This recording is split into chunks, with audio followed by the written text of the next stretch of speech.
প্রিয় বন্ধুগণ, আপনারা যে নদীটি বর্তমানে দেখতে পাচ্ছেন এটি মিশরের নীল নদ বলেও আপনারা বলতে পারেন। কিন্তু এটি আসলে নীল নদীর মতো পানি নীল হলেও এটি বাংলাদেশের সিলেট অঞ্চলের একটি খাল, যার নাম লালা খাল নামে পরিচিত।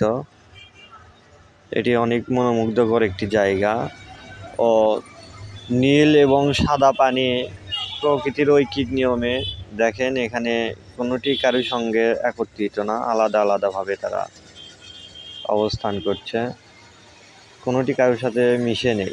এখানে নীল এবং সাদার একটি মোহনার সৃষ্টি হয়েছে। এই দৃশ্যটি আসলেই অনেক মনোমুগ্ধকর।